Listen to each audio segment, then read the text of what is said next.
Hi there guys, I'm a friend of Michael's. My name is Inspector Macro, and I was enlisted by Michael today to break down some nutrition trends, if you will, right? So, by the way, I have my own theme song. It goes like this, da-da-da-da-da, Inspector Macro. So today, we're gonna be talking about intermittent fasting, right? We're gonna inspect the ins and outs of intermittent fasting and try not to get sued in the process. But yeah, here we go, right? The claim is that intermittent fasting is a magic pill for fat loss. It improves autophagy, your mood, gives you superpowers, etc., right? So I'm going to stick to just the actual nutrition science components of it as far as the body composition effects and the actual calorie intake effects, right? Macros and all that, right? It's in my name after all, right? But yeah, I'm not going to go into the autophagy and like mood stuff and all that. That's outside my realm of expertise, right? So look into that if you want to on your own. But I'm just going to talk about strictly the nutrition as it relates to body composition and training performance, right? So two components here, right, for body composition, right? Number one is fat loss.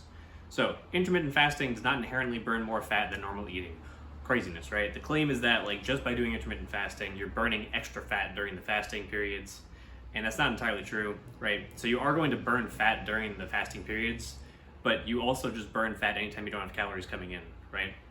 And then if you eat more meals and more food during the feeding periods than you burn during the day, then you're actually going to gain weight, right? So you don't get to break the laws of thermodynamics just because you're intermittent fasting, right? So you still have to eat in calorie balance if you want to maintain your weight. Eat less calories than you burn if you want to lose weight, and more calories than you burn if you want to gain weight, right? Okay. And then number two, muscle mass. This is where it gets kind of tricky. At best, there is no benefit to gaining muscle mass from doing intermittent fasting, right? Because that's just not how muscle mass works. The primary driver of muscle mass is training. And then as far as nutrition goes, you just have to get enough nutrition to fuel that, right? So get enough calories, get enough protein in, of course, get enough carbohydrates, fats, all that good stuff, right? So at best, there's not really any benefit. And it may actually be detrimental to muscle gain. And the reason for that is because there's two reasons, right? One is that you want to, there's a little bit of timing component with meals, right? So the closer you eat to the meal, the more carbs you want to get as far as the pre-training meal. And then maybe for the post-training, depending on the type of training that you're doing as well. But yeah, so that matters. So you want to make sure that you could get around that by putting your workout in your feeding window.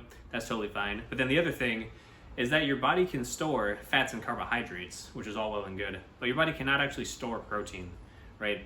So if you're only eating for 8 hours a day, then that's 16 hours a day that you're not actually getting any protein coming in, and then you're not able to maximize your muscle protein synthesis, which is crucial for making progress in training, because you have to build that muscle, right, to make progress.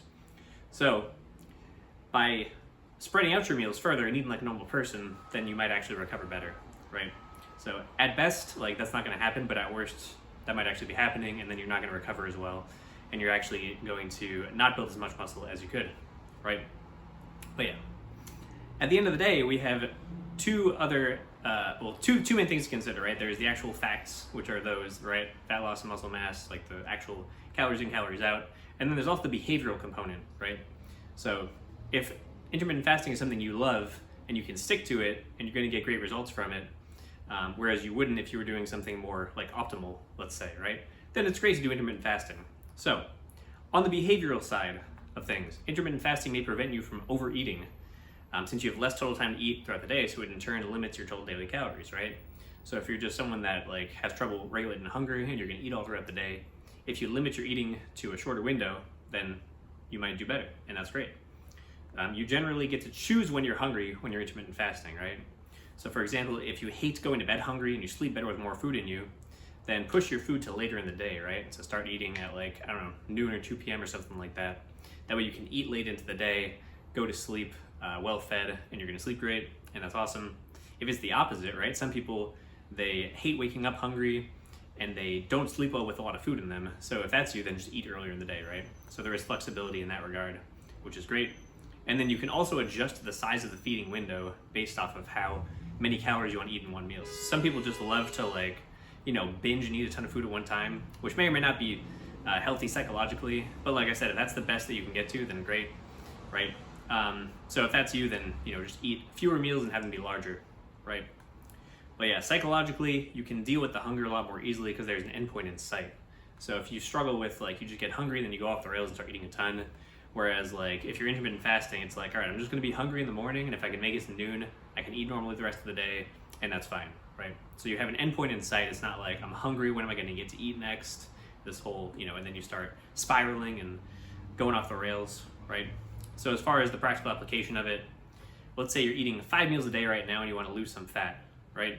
Conventional wisdom tells you to drop fats and or carbs, but if you're happy with your overall diet and you don't want to cut down on any particular macro, you can just go from 5 meals to 4 meals, or even fewer than that, right?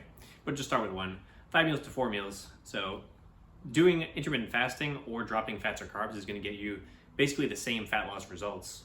But like I said, if you don't want to drop any fats or carbs, you just want to keep your diet the same, you like where you are, just reduce a meal, right? And that's an easy way to do it. This is generally going to remove like 300 to 600 calories from your diet and put you in a calorie deficit. And then you can stay on that plan as long as you're losing fat. And then once that stalls out, you can drop to 3 meals a day if you want. And then you can keep going as far as you want to, depending on how aggressively you want to lose some fat, right? But yeah, let's go ahead and inspect this next part, which is for gaining weight, right? You can apply the same principles. Wow. So if you want to gain weight, but you're having trouble keeping your diet in check, and you wind up like dirty bulking, eating too many calories, right? And getting fatter than you want to get. So let's say you're eating 5 meals a day, you're getting too fat, eating too much, right? Just limit your total meals, and that way you can still have those big meals, but you're not going to eat so much that you're going to get too chunky, right?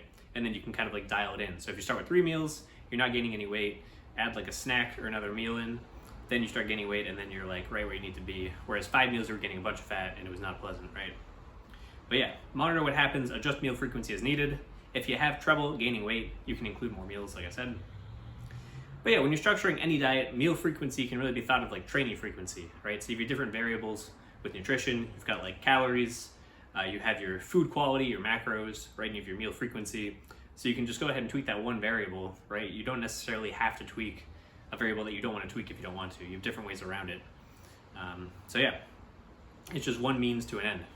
So hope you guys enjoyed this video. Let me know what other nutrition topics you want to see, and I'll see you guys in the next video. All right, goodbye.